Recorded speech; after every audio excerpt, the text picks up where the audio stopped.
오늘 우리에게 주시는 하나님 말씀을 봉독합니다. 창세기 11장, 구약성경 13쪽 창세기 11장 4절에서 9절입니다.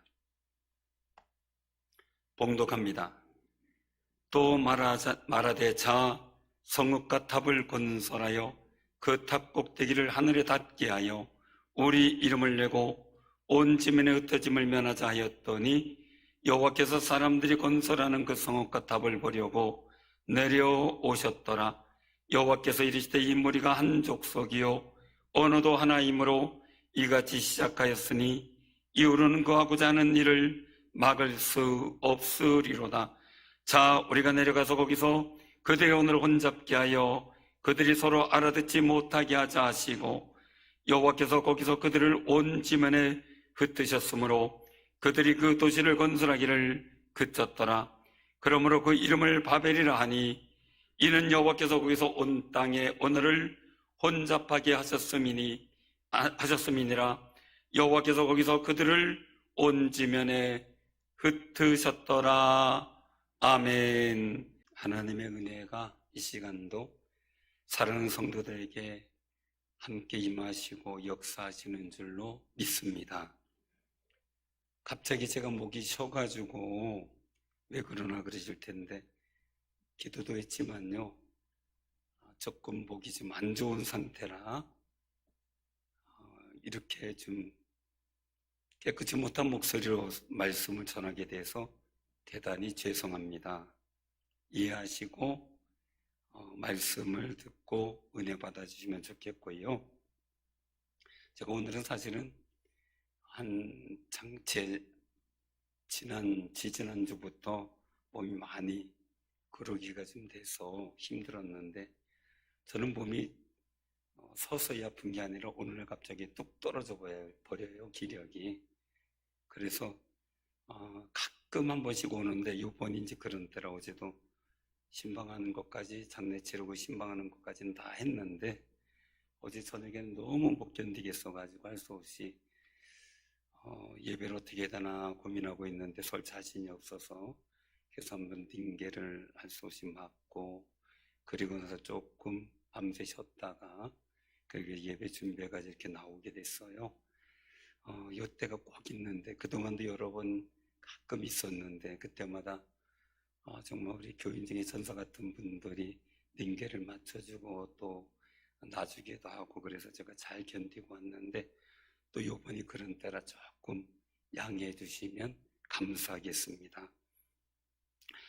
오늘 본문 말씀의 의미를 잘 알기 위해서는요 창세기 6장 그 노아의 홍수 심판의 부분의 상황을 살펴봐야 알게 돼요. 창세기 6장에 보면 지난번에 말씀드렸지만 하나님의 아들들이 사람의 딸들의 아름다움을 보고 자기들이 좋아하는 모든 여자를 아내로 삼는 상황이 생겼어요. 그것을 하나님께서 가슴 아파하시고 속상해 하셔서 하나님의 영을 영원히 사람과 함께 있을 수 없다. 특단의 조처를 취하게 됐지요. 그래서 그들이 육신이 되었어요. 영이 없어 육신이 된 것도 있지만 그들이 육신의 삶을 살아가고 있기 때문에 영을 하나님께서 거두어 가신 거지요. 하나님의 아들의 관점이 있어요. 하나님의 아들의 관점은 흔히 어떤 경우는 천사나 타락한 천사다라는 관점을 갖고 이야기를 하는 경우도 있어요. 고대 근동 지역에 내려오는 이야기들 때문에요. 하지만 하나님을 경배하며 하나님 중심의 세계관을 가진 셋의 후손들이라는 관점으로 보는 것이 맞습니다. 하나님의 영이 있는 사람이 하나님의 아들이기 때문이고요. 하나님의 선민인 이스라엘 민족에 대해서도 그렇고 또 예수님을 믿고 구원을 받은 저와 우리 성도들도 하나님의 아들이라는 칭호로 사용되어지기 때문입니다. 사람의 딸은 단순히 모든 인간의 딸이 아니라 가인의 후손을 의미한다고 보는 관점이 맞습니다. 왜냐하면 가인의 후손들은 하나님의 영이 부여되지 않고 하나님을 떠난 삶을 살았던 사람들이기 때문에 그렇습니다. 그들은 하나님 중심의 세계관을 버리고 인본주의적 세계관을 가지고 세상을 살아갔기 때문이죠. 그래서 사람의 딸들이라고 표현하는 겁니다. 그런데 하나님의 아들들이 육신의 정욕, 안목의 정욕을 쫓아 사람들의 딸을 아내로 삼게 됐고, 그 속에서 전에 말씀드렸던 대로 겉으로는 하나님 중심의 세계관 같지만 속으로는 인본주의적 사고를 갖고 있는 그 삶을 살아가는 사람들이 되었다는 거죠. 그래서 그들이 낳은 자식은 용사였고 고대의 명성이 있는 사람들이 되는 겁니다. 오늘날 시대에도 보면은 겉으로는 하나님 믿는다고 하면서 인본주의적 사상을 갖고 마치 하나님 중심의 세계관을 가진 것처럼 모양을 꾸미는 경우도 있는 것을 우리가 간과해서는 안 되는 겁니다.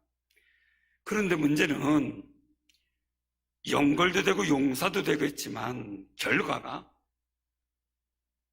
하나님의 아들들과 사람의 딸들을 통해서 태어난 사람들이 재능 있고 능력도 있지만 하나님이 원하시는 긍극적인 세상을 만들어가지는 못했다는 겁니다. 그게 안타까운 거죠. 사람의 죄악이 세상에 가득함, 또한 그의 마음으로 생각하는 모든 계획이 항상 악한 것을 보시고 세상에 사람 지으셨음을 한탄하시고 근심하셔서 홍수로 심판을 하신 겁니다. 물론 우리도 악한 생각 가질 수 있어요. 저도 그렇고 또 마찬가지예요. 그런데 중요한 건요, 항상 그런 건 아니죠. 그래도 하나님의 뜻을 쫓고 선하게 살려고 하고 말씀대로 살려고 하면 몸부림치는 그 일들이 많은 거지 악한 것이 많은 건 아니기 때문이죠. 점점점 하나님 앞에 온전한 믿음의 승리자들이 되시기를 바랍니다. 홍수로 세상을 심판하신 후 노아에게 9장에서 하나님은 아담과 하와에게 주셨던 그 복을 다시 선언하셔요. 너희는 생육하고 번성하며 땅에 충만하라. 명령을 재차 내리는데 노아가 자식이 3명이에요. 셈, 함, 야벳. 그런데 셈과 야벳은 어떤 행위로 인해서 축복을 받지만 함은 그의 행동으로 저주를 받게 돼요. 그런데 우리가 성경을 통해서 봐야 될 것은 노아의 후손이 번성하는데요, 축복받은 셈과 야벳의 후손이 복되고 번성했어요. 그런데 저주받은 함과 그 자손도 번성하는 걸 보게 됩니다. 이렇게 세상은 선한 것과 축복받은 사람도 번성하지만 악한 것과 저주의 사람도 번성하는 경우가 많이 있습니다.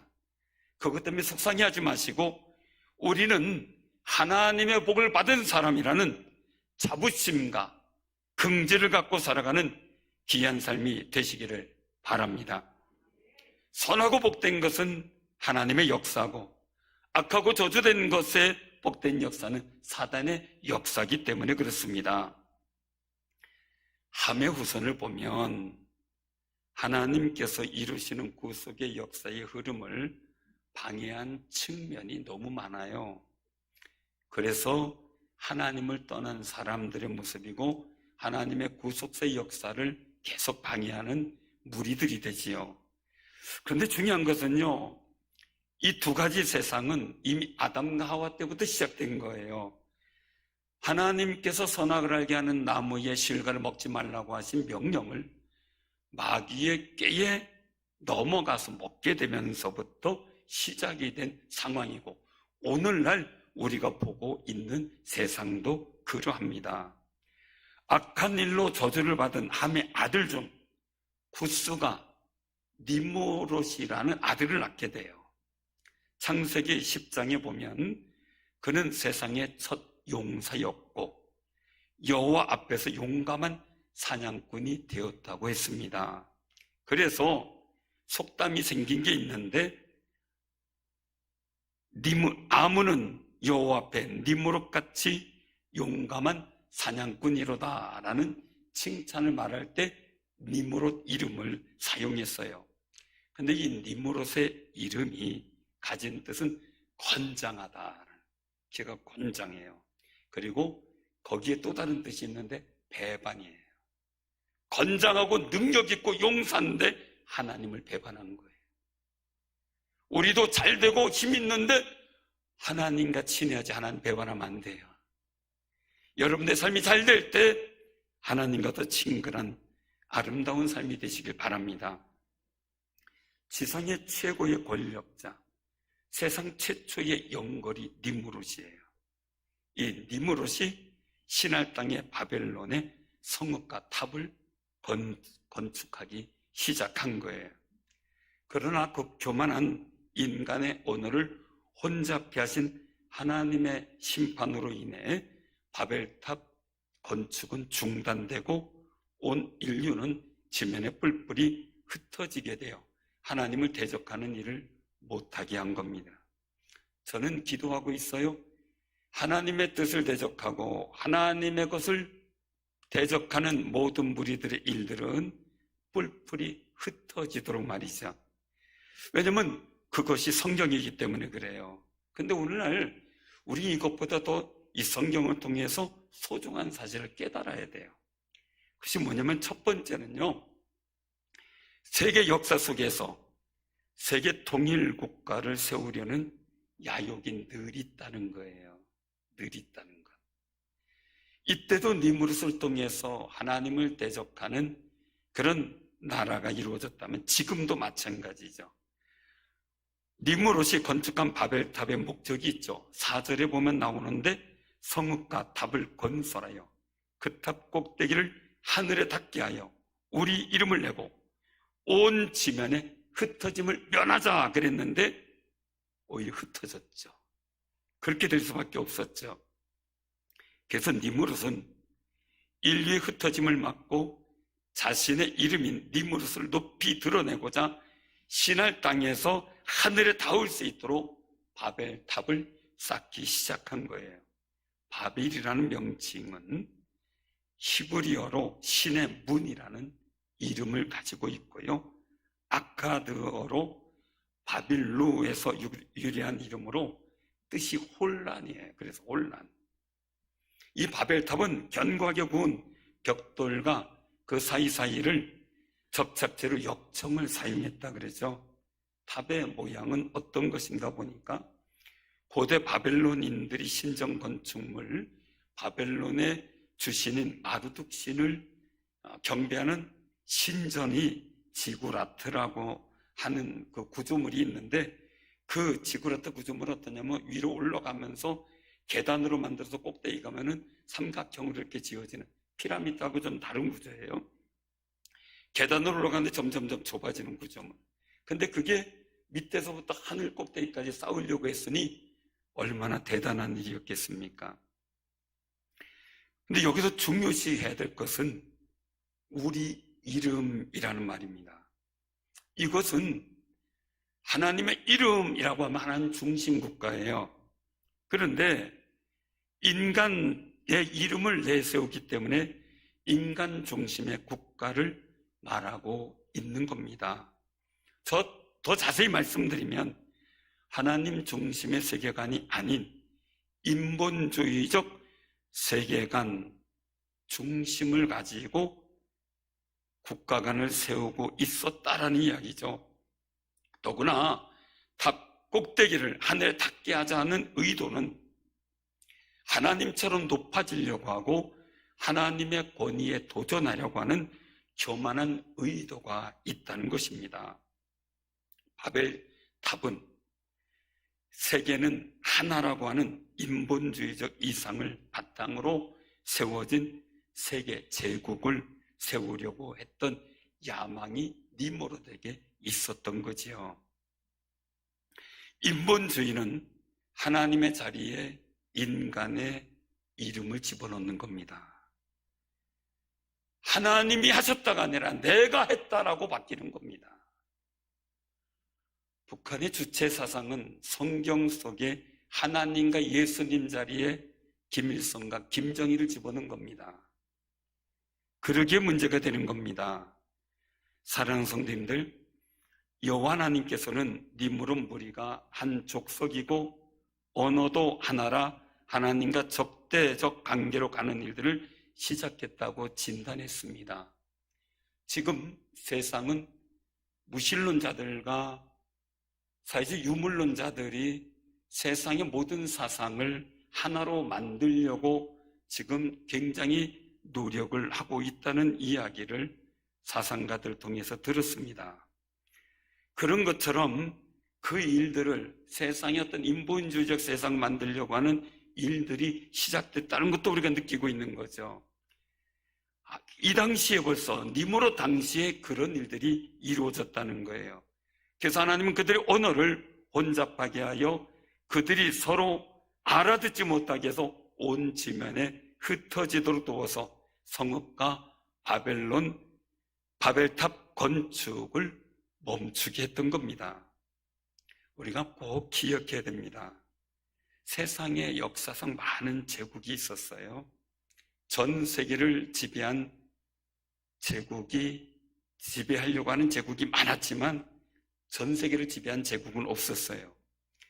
그 중에서 물론 여러분들이 잘 아는 페르시아니 뭐니 또 몽고 있죠.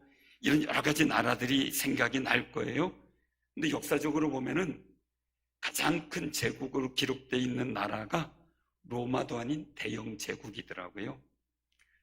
전 세계의 지표면의 4분의 1을 영국이 통치한 적이 있더라고요.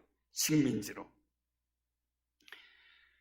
그리고 그동안 나폴레옹, 징기스칸, 알렉산더, 히틀러, 일본 황제 비롯해서 수많은 사람들이 세계 통치를 위해서 일어났었죠.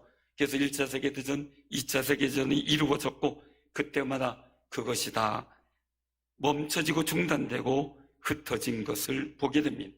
꿈은 꿨으나 이루어지지 않은 거죠. 인류 역사가 쓰여지는 한 세계 통일 국가를 세우려고 하는 시도는 계속되어질 겁니다. 이건 역사고 성경을 통해서 보여지는 거고 요한계시록에서도 나오는 말씀이기 때문에 그렇습니다. 세계 통일 국가를 이루려고 할 때마다 정치, 사회, 문화, 경제적으로 과도한 통제를 시도하는 현상이 나타나게 되는 것을 또 역사적으로 보게 됩니다. 우리는 그런 상황을 당할 때마다 우리는 세상이 하나님 중심으로 이루어지고 주관되어지고 있다는 하나님 중심 세계관을 가지고 잘 살펴보고 긴장하는 아름다운 삶이 되시기를 바랍니다. 에베소서 5장 15절에서 17절이 있어요. 거기에 보면 그런 말씀을 하세요. 그런즉 너희가 어떻게 행할지를 자세히 주의하여 지혜 없는 자같이 하지 말고 오직 지혜 있는 자같이 하여 세월을 아끼라. 때가 악하니라. 그러므로 어리석은 자가 되지 말고 오직 주의 뜻이 무엇인지 이해하라. 사랑하는 성도들 꼭 기억하시기 바랍니다. 우리가 막 말할 수 있고 막 행동할 수 있어요. 그러나 지혜 있는 자처럼. 또한 우리가 막 내 뜻대로 행할 수 있지만 주님의 뜻이 무엇인지 이해할 수 있는 지혜가 우리에게 있어야만 합니다. 내가 좋고 나쁨이 아닙니다. 왜냐하면 하나님의 아들들이 사람의 딸들이 좋아 만나다가 문제가 생겼어요. 우리는 내가 좋고 나쁨이 아니고 내가 좋아하고 싫고가 아니고 하나님의 뜻이 무엇인지 깨닫는 지혜가 필요하다는 사실을 말씀하고 있습니다. 세상이 사람에 의해서 이루어진다고 우린 보지 않습니다. 하나님의 주관에 의해서 이루어진다고 봅니다. 그렇다면 하나님이 역사하심을 늘 계산해 두고 세상을 바라볼 수 있는 아름다운 지혜의 눈이, 지혜의 마음이 여러분들 마음에 넓어지시기를 바랍니다. 두 번째는요, 세상의 주관자이신 하나님과 잘 소통을 해야 돼요. 우리 옆에 분다고요? 인사 나누세요. 세상의 주관자이신 하나님과 잘 소통합시다. 잘 소통해야 됩니다. 우리가 꼭 기억해야 할 것은요, 세상을 바르게 분별하려면 세상을 주관하고 통치하시는 하나님 중심의 세계관을 가지고 있을 때 세상을 바로 구별할 수가 있어요. 우리 꼭 기억해야 될 일들은요, 정말 어떻게 하면 하나님과 우리와 소통함으로 하나님의 은혜를 누릴까를 갈망하는 마음이 우리에게 늘 있어야 돼요. 사랑하는 사람과 얘기하려고 노력하잖아요. 친한 사람과 만나 얘기하려고 노력하잖아요. 나의 주관자이시고 인생의 복이 되시는 하나님과 나는 어떻게 소통하고 있나요? 우리 한번 정말 주님과 소통하는 아름다운 마음들이 넘치기를 바랍니다. 한국 축구 역사에 기억에 남을 이름들이 많이 있어요. 여러 사람이 있는데 그 중에 오늘 제가 말씀드릴 사람은 히딩크예요. 히딩크가 처음 국가대표팀을 맡고 출발할 시기 내놓았던 보고서가 있어요. 히딩크가 가장 어려워했던 게 뭐였는가를 알 수 있게 되는데, 오늘 우리가 처음에 히딩크가 가지고 굉장히 힘들어했던 것이 있어요. 왜? 선수들하고 잘 소통이 안 돼가지고, 얘기가 안 돼가지고 가서 맨날 깨졌잖아요. 왜? 히딩크 감독이 훈련시키는 방법이 있는데 그걸 못 따라주니까. 하나님께서도 우리를 훈련시키는 방법이 있는데 우리가 따라줘야 되는데, 그래 역사하시고 승리하시는데 우리가 안 따라주면, 소통이 안 돼서 안 따라주면 어떻게 할 수가 없잖아요. 히딩크 감독이 보고서를 냈는데요, 우리나라 선수들이 특별히 정신력 부분에 대해서 아주 굉장히 세밀하게 평가를 했어요. 그래서 이 히딩크는 정신력을 단순히 하나로 보지 않고요, 첫째 정신력, 두 번째 동기부여, 세 번째 의사소통, 그리고 위기관리 능력, 이렇게 봤어요. 첫 번째 뭐라고요? 정신력. 두 번째요?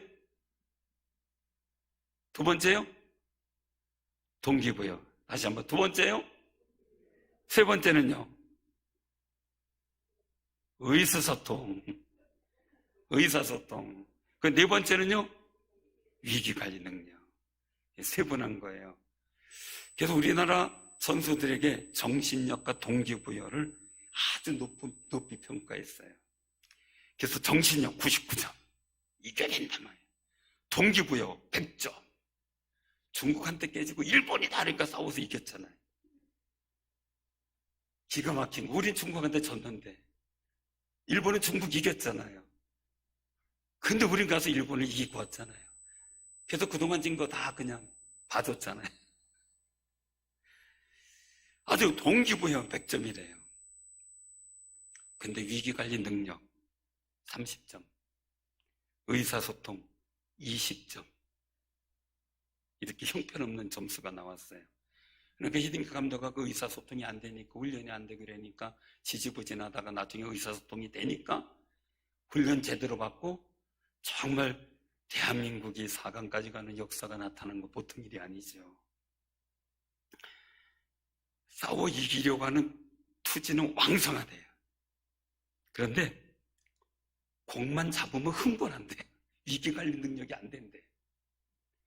또한 고참 선수들과 신임 선수들이 의사소통이 있어서 활발히 뭐 어디로 주고받고 뭐 이런 게 지금 그 손흥민이 하는 것처럼, 그 누구예요? 또 옆에 선수 한 명? 하여간 손흥민만 기억하면 되니까 그 사람과 서로 주고받는 것처럼 이게 안 된다는 거죠. 그런데요, 히딩크 감독의 분석은 우리 사회와 신앙생활에도 굉장히 중요한 의미를 가져요. 우리 민족은요, 한 사람 한 사람 엄청 똑똑하대요. 세계 사람들이 다 알아요. 뛰어난 재능이 있대요. 다 아는 사실이에요. 그리고 잘 사는 나라, 좋은 나라, 정말 좋은 나라 만들고 싶은 그런 투지, 정신력 강하대요. 그러니까 IMF 때 막 금목이 하니까 막 정신없이 막 다 냈잖아요. 그런 나라가 없대요. 우리나라밖에 없대요. 그래서 그 투지는 세계 어느 나라에도 뒤지지 않는데, 그런데 우리나라 사회의 약점이 뭐냐? 의사소통이 서툴대요. 말이 안 통한대요. 말이 안 통해요. 정말 말이 안 돼. 여기서 손짓만 이렇게도 막 통해야 되는데, 전에는 아내하고 막 그렇게 막 통화했어요. 그냥 이렇게 막 알아서 착착하고. 근데 한 요새는 5번 정도는 해야 통할 것 같아요. 여러분들 마찬가지일 거예요. 그죠? 세월이가 무디를 치면서. 근데 우리 신앙생활도 처음엔 다 하나님 말씀 알아듣고 은혜 받는데, 그 다음에는 하나님 말씀 여러 번 받은 내 마음에 못 느끼고 있다면, 참 큰일이에요, 그거. 의사소통이 잘 돼야 되거든요. 이 신앙생활 속에서도 그게 굉장히 중요하거든요. 각자 신앙은 참 훌륭해요. 너무 훌륭해요. 서로 소통해서, 하나님과 소통하고 서로 소통해서 아름다운 일을 만들어 갈 때는 참 어색할 때가 많아요. 서로 그냥 똑똑해요. 그죠? 서로 내 믿음이 좋아요. 그런데 맡은 자들이 잘할 수 있도록 돕고 협력하는 그런 의사소통도 있어야 되겠죠. 정말 우리가 중요하게 여겨지는 일들, 이 의사소통을 영어로 커뮤니케이션, 그렇게 얘기해요. 커뮤니케이션. 이것은요, 말이나 글 또는 몸짓을 통해 의사소통한다 이거예요. 커뮤니케이션은 그냥 말로다만 하는 게 아니라 글로도, 또 말로도, 또 몸짓으로. 하나님께서는요, 우리 커뮤니케이션을 이루려고 첫째는 글로도 하셨어요. 두 번째는 행동을 하셨어요. 그래서 오병이의 기적도, 그리고 어떤 애굽에서 10가지 재앙도, 천지창조의 역사도 보여주셨어요. 세 번째 말로 하셔요. 자, 첫 번째 글로 하셨다는 것. 창세기 22장 18절에 보면 아브라함에게 주신 말씀이 있어요. 내 씨로 말미암아 천하 만민이 복을 받으리니 이는 내가 나의 말을 준행하였음이니라 하셨다 하라. 굉장히 중요한 말씀이에요. 장성한 이삭 아들을 주셨어요. 하나 주셨어요. 근데 장성했어요. 이제 20대가 넘어서 아버지의 일을 맡길 때가 됐어요. 근데 내게 바쳐라 그런 거예요. 말씀 그대로 준행했던 그 마음, 하나님과 의사소통이 된 거예요. 그래서 하나님이 감동해서 내가 너희 씨에게 복을 주겠다 이거예요. 복을 주겠다. 사랑하는 성도님들, 말씀을 들었을 때 그 말씀을 믿고 살아갔더니 하나님께서 그것을 의사소통을 보신 거예요. 아브라함에게. 여러분들에게도 그런 아름다운 역사가 있기를 바랍니다. 잠언 2장 1절 그리고 4절 5절에 보면 나오는데 한번 띄워줘 보세요. 잠언 2장 1절 그리고 4절과 5절. 자, 같이 한번 봉독합니다. 내 아들아,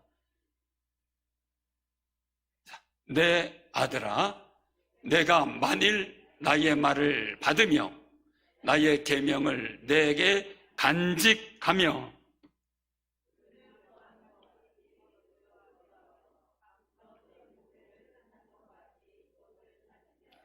여호와 경외하기를 깨달으며 하나님을 알게 되리니. 아멘. 하나님 말씀 받고요, 계명을 간직하고요, 그것을 사모하는데, 여러분들 어디 금반지 잃어버리면 어떻게 찾아요? 온 동네를 다 찾죠? 그래서 막 전에 우리 집 앞집에 음식점이 있는데 어떻게 해서 옛날엔 그냥 신장류에다가 그냥 설거지물 버렸잖아요. 근데 금반지가 빠졌대요, 설거지하다가. 근데 모르고 버린 거예요. 그 길바닥을 다 뒤지는데 안 나왔어요. 얼마나 간절히 찾는지 몰라요. 근데 정말 그렇게 간절한 마음으로 보배를 찾는 것처럼 찾으면 하나님과 의사소통이, 하나님의 경외를 깨닫고 뭘 기뻐하는지 하나님을 알게 된다는 거예요. 하나님과 친해진다는 거예요. 그런 역사가 있기를 바랍니다. 둘째로는 말로 하셨어요. 만사가 그렇듯이 말로 해야 되겠죠. 바벨탑이 중지된 것도 의사소통의 중지였잖아요. 의사소통 굉장히 중요해요. 그래서 의사소통을 할 때는요, 우리가 굉장히 중요한 모습인데, 이것은 제게서 체계에서 발췌한 거예요. 첫째는 상대를 이 세상에 단 하나밖에 없는 귀한 사람으로 여겨라. 다윗은요, 오직 주만 나의 하나님이십니다 라고 하나님만 귀중했어요. 주만 내가 의지할 뿐입니다 라고 고백을 했어요. 목사는요, 성도 한 분 왔을 때 그분이 그 순간은 최고예요. 다른 분은 모르겠어요. 저는 그래요. 최고예요. 어제 그저께 정말 막 다운될 정도로 힘들었는데 그래도 신방하고요, 아픈 분들 와서 기도해 준 아무 내색 안 했어요. 그냥 해줬어요. 근데 기도는 더 간절해지고요, 하나님의 역사는 더 강력하더라고요. 제가 그걸 느꼈어요. 참 감사하다 이 생각하는데, 그 한 분이 최고죠. 의사는 그 환자 한 분이 최고라고 생각해야 되겠죠. 두 번째는요, 자기도 모르는 사이에 생긴 여러 가지 선입관의 잣대가 무너져야 돼요. 포기해야 돼요. 누가 이렇다, 아니에요. 새로운 면을 찾아야 돼요. 그러니까 성도들끼리 서로 만날 때 지금껏은 이분이 최고의 귀한 분이기도 하지만 그분에 대한 선입견을 좁은 각도로 바꿔가는 거 굉장히 중요하죠.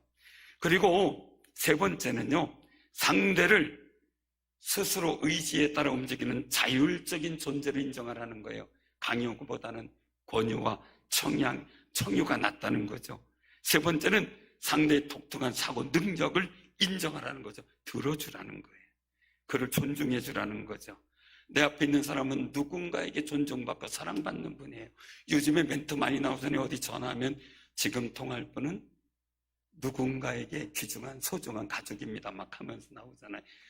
가슴이 뜨끔하죠. 사랑하는 성도님들, 한 분 한 분 소중히 여기는데 우리가 하나님 한 분만이 가장 소중한 분이에요. 정말 우리 하나님에 대한 관점, 지금까지 관점 다 내려놓고 이제 뭘 찾아야 됩니까? 하나님의 관점을 찾아야 돼요. 하나님께서 무엇을 원하시는지 그 관점을 찾아야 되고, 하나님의 뜻대로 움직이니까 우리는 어떻게 돼요? 그 뜻에 순종하는 거죠. 그리고 하나님은 하나님 나름대로 우리에게, 나에게 존중받지 않으면 다른 걸 통해서 존중받아요. 그러니까 내가 마음껏 다른 사람이 존경하는 것보다 내가 더 존경할 수 있는 아름다운 모습이 하나님 앞에 보여지길 원하는 거죠. 이 모든 것을 볼 때 제가 가만히 보면서 생각한 거예요. 그래, 이것은 하나다. 마음이 열려야 의사소통이 잘 이루어진다라는 거죠. 마음이 열려야. 늘 하나님 앞에 하나님을 경외하고자 하는 마음으로 크게 열려있는 삶이 되시기를 바랍니다. 잠언 4장 20절에서 23절 말씀이 있어요. 그것을 제가 한번 봉독해 드릴게요. 내 아들아, 내 말에 주의하며 내가 말하는 것에 내 귀를 기울이라. 그것을 내 눈에서 떠나게 하지 말며 내 마음속에 지키라. 그것은 얻는 자에게 생명이 되며 그의 온 육체의 건강이 됨이라. 모든 지킬 만한 것 중에 더욱 내 마음을 지키라. 생명의 근원이 이에서 남이니라. 아멘. 내 마음, 여러분들 마음에 하나님 말씀이 있다는 거예요. 그 말씀을 내가 귀에 듣고 내 눈에서 떠나지 않게 내 마음에 지키고, 이게 승질나면 없어지고, 근심 덩어리가 생기면 없어지고, 두려운 일이 생기면 없어지는 게 아니라 어떤 상황이어도 그 말씀이 내게 지킬 때 그 영적 건강이 되고 육체적 건강이 되고, 그래 생명의 역사가 있는 줄로 믿으시길 바랍니다. 우리 하나님과 마음이 잘 통해야 돼요. 잘 통해야 돼요. 요한복음 1장에 분명히 말씀하셨어요. 태초에 말씀이 계시니라. 이 말씀이 하나님과 함께 계셨으니 말씀은 곧 하나님이시니라 말씀하셨어요. 우리 한번 이 요한복음 1장 9절부터 보면 이 말씀이 세상에 빛으로 오셨는데 이 빛을 영접하지 않고 있는 사람이 있고, 영접하는 자에게는, 또 그 이름을 믿는 자들에게는 하나님의 자녀가 되는 권세를 주셨다라고 말씀하세요. 얼마나 감사합니까? 우리는 하나님의 자녀들입니다. 하나님 중심 세계관을 갖고 살아가야 되겠죠. 우리 요한복음 14장 12절에서 15절 한번 같이 한번 봉독을 하고 마치도록 합니다. 요한복음 14장 12절에서 15절입니다.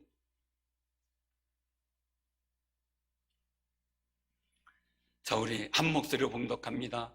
내가 진실로 진실로 너에게 이르노니 나를 믿는 자는 내가 하는 일을 그도 할 것이요 또한 그보다 큰 일도 하리니 이는 내가 아버지께로 감이라.